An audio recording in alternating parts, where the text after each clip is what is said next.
Hey everyone, this is the preface to Peter Drucker's book, Max Shachtman and His Left, A Socialist Odyssey Through the, quote, American Century, end quote. Did I say it was by Peter Drucker? I don't remember. I'm going to read the table of contents in addition to the preface. Part 1, quote, the working class of this country, ... will yet be the living vindication of Marxism, end quote. And the sections, the chapters of Part 1 include Chapter 1, A Communist from Harlem. Chapter 2, Trotsky's Commissar. Chapter 3, The New International. Chapter 4, War. Chapter 3, The Third Camp. Part 2 is titled, quote, The American Working Class as It Really Is, end quote. Chapter 6, Between Reformism and Barbarism. Chapter 7, Beyond Lenin and Trotsky. Chapter 8, To the Right. Chapter 9, The quote, American Century, end quote.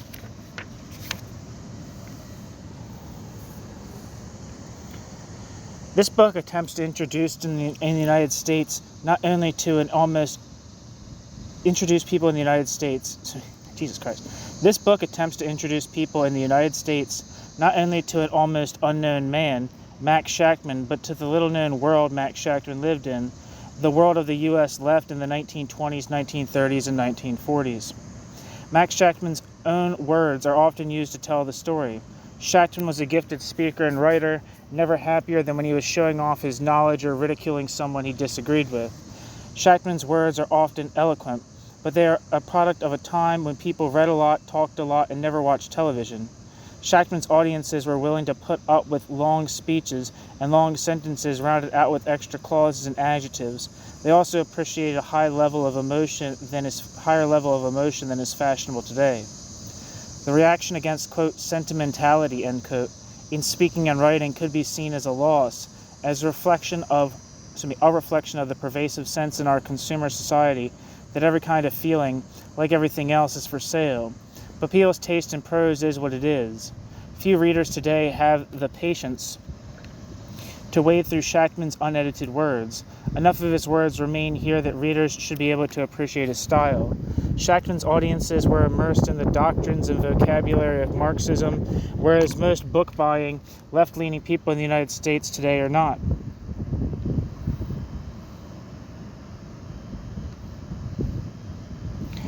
This book has to translate Marxist into American English.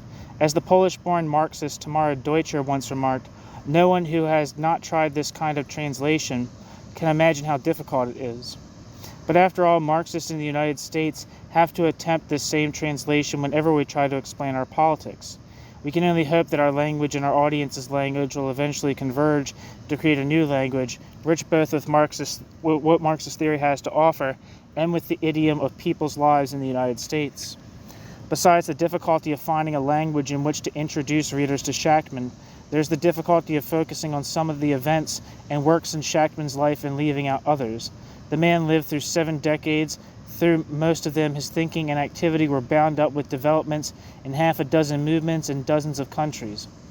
A considerable amount of historical background is necessary in order to make Shachtman's life comprehensible. A, quote, authoritative biography, end quote, would take up many volumes. This book is organized around a few threads that were central in almost every period of his life. Leninism, Stalinism, socialism, and democracy. National liberation movements, a U.S. Labor Party. Coming of age before feminism explained that the personal is political, Shachtman and many socialists of his generation seemed to consider the personal private and irrelevant. In his papers, the two times in his life when a central relationship with one woman ended and another began are marked, if at all, by note indicating that his address had changed. Almost all the information that could be found about Shachtman's personal relationships has been included. In contrast, the sources contain thousands of pages about faction fights, which are nowhere near as interesting to most people now as they were to the participants. But some account of these fights is necessary to understand what is of lasting importance in Shachtman's thought. as much as possible of the inessential or time-bound has been pruned.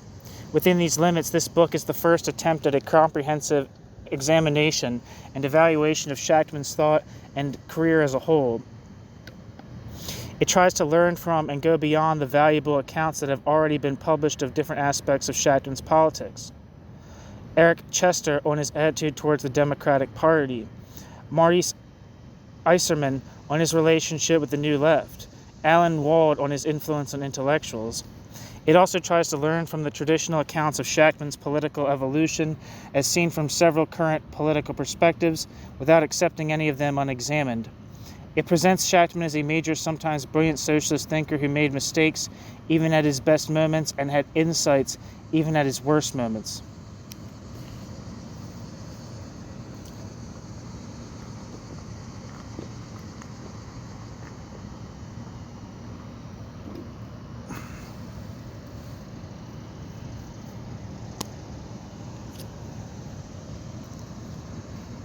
The story of Shachtman's political life is rich in lessons for those who are trying to rebuild a socialist movement in the United States today.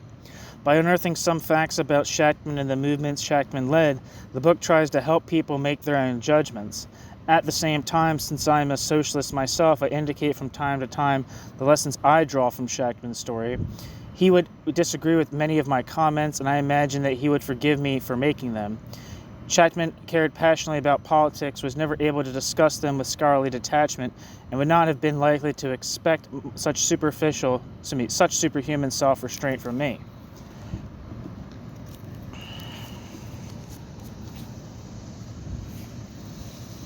Reliance on contemporary documents in this book has required flexible standards of quotation.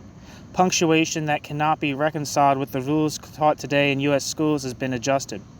Since Shachtman relied on amateur typing and proofreading, spelling errors were common. These errors have been corrected without comment unless there is room for doubt about what word was meant. In these cases, the emendation is in brackets. Italics are always given as in the originals, parenthesis. It would be difficult to find anything to italicize that wasn't italicized already, end parenthesis. Ellipses indicate omissions in the middle of quotations, but are not shown as the beginning or end. Uppercase letters have been changed to lowercase and vice versa in order to make clauses flow together.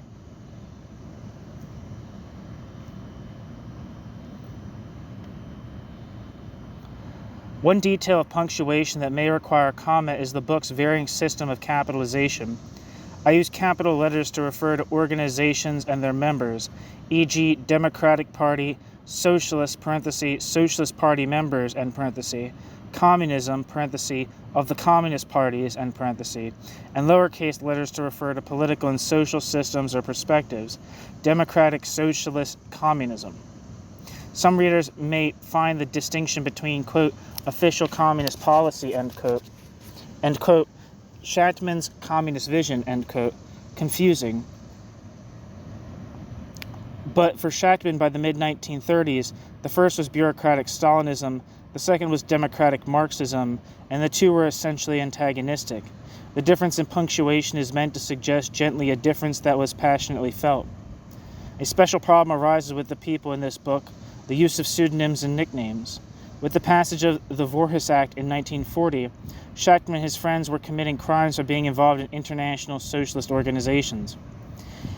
U.S. history from the Palmer raids in 1919 to McCarthyism in the 1950s made them very much aware of the danger of identifying people in ways that FBI agents could understand. The repression that forced socialists to write in code was reprehensible in any kind of democratic principles. It is also frustrating to later readers who have to break the code. Luckily, there are always sources to say who was who. The names that people were born with are used in both the text and notes, parenthesis, except for a few people such as Aburn, Joseph Carter, and Irving Howe, whom nobody ever called when called Abramovitz, Friedman, or Horenstein. And parenthesis, real names are put in brackets when the names given in the sources are different. The same policy is used for international institutions, since people in the United States had to refer to the World Congress of the Fourth International, for example, as, quote, the Extraordinary Party Convention, end quote. The abbreviations section of this book contains a list of pseudonyms and nicknames used. Nicknames rather than formal first names are sometimes used in the text. Since no one called Hal Draper, quote, Harold, end quote, for example. The documents of international Trotskyism are not always in English. Translations from French, German, or Castilian, parenthesis, Spanish, end parenthesis, are my own unless otherwise indicated. Another problem is that many documents drafted by Shachtman eventually appeared not as his work, but as collective statements of an organization or committee. This practice reflected Shachtman's conviction that in a socialist organization the whole is greater than the sum of the whole's parts. A document that emerges from collective discussion and decision-making is not any individual's property. Although this book attributes such documents to the committee or the party rather than Shachtman, these documents are taken as reasonable guides to Shachtman's own thinking, as long as there is no evidence to the contrary. This is a safe assumption, since Shachtman was generally acknowledged as one of the two most important leaders of U.S. Trotskyism until 1939, and the most important leader of his organizations from 1940 to 1958. Where there is evidence of disagreements or compromises involving such documents, this is pointed out. Whenever Shachtman was explicitly named as at least one of several drafters of a document, the book tends to assume that his role was the dominant role. The documents quoted use some conventions that now seem questionable.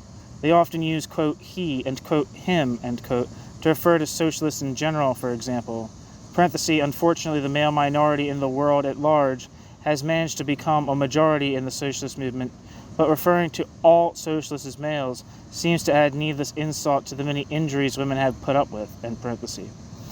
They also use, quote, America and, quote, American, end quote, to refer exclusively to the United States, thus leaving out all the other inhabitants of the Americas who are too often forgotten, parenthesis, at best, end parenthesis, in the United States. They call the then Soviet Union, quote, Russia, end quote, which avoids the implication that there were any real Soviets there, but slights the non-Russian half of the former USSR's population. They include Quebec in, quote, Canada, and Catalonia in, quote, Spain, over many of the inhabitants' objections. These usages in the sources are not authored or pointed out, but they are avoided in the text. For all the sources, I am indebted to the librarians and libraries that enabled me to see them, specifically the Bancroft Library, University of California, Berkeley, the Butler Library in Columbia, the Houghton Library, Harvard, the New York Public Library, the Reuther Library, Wayne State, San Francisco Public Library, especially the people at the Interlibrary Loan Desk, and the Tamiment Library at New York University. Shachtman's and A.J. Musk's memoirs are cited with the permission of Columbia University.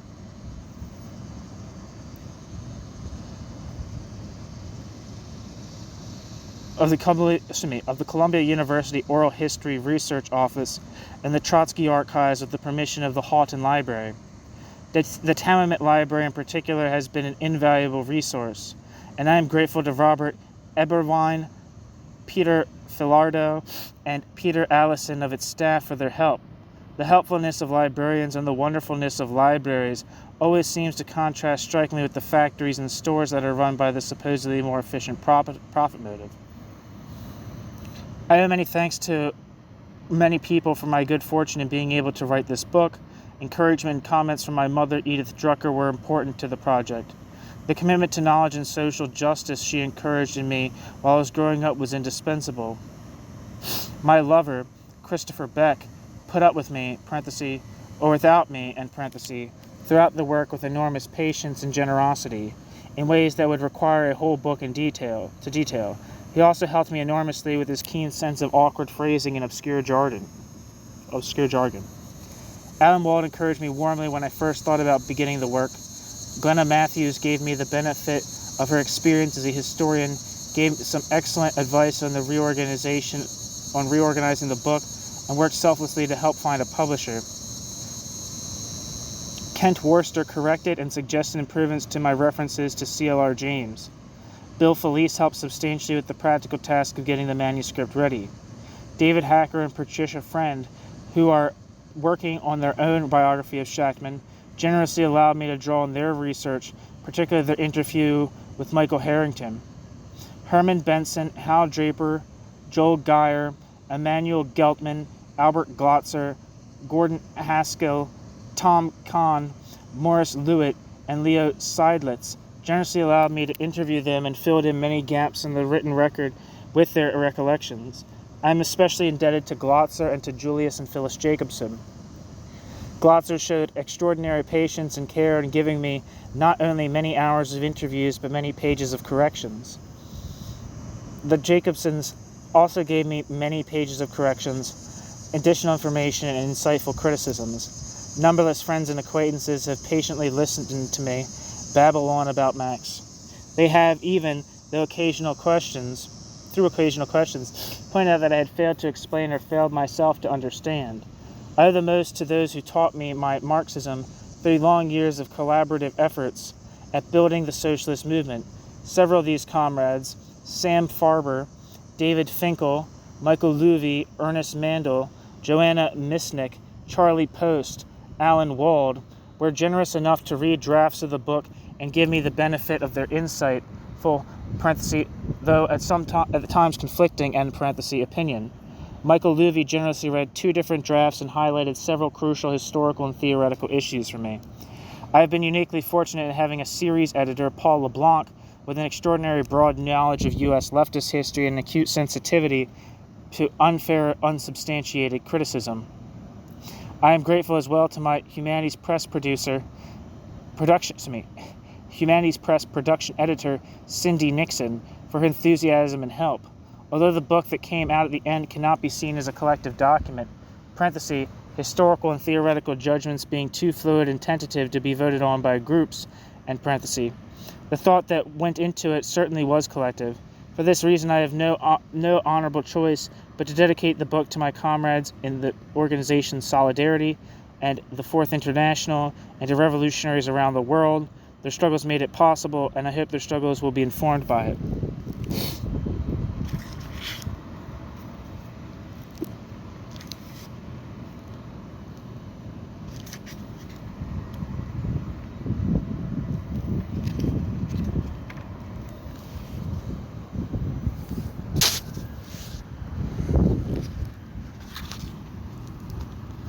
The end. Thanks for listening.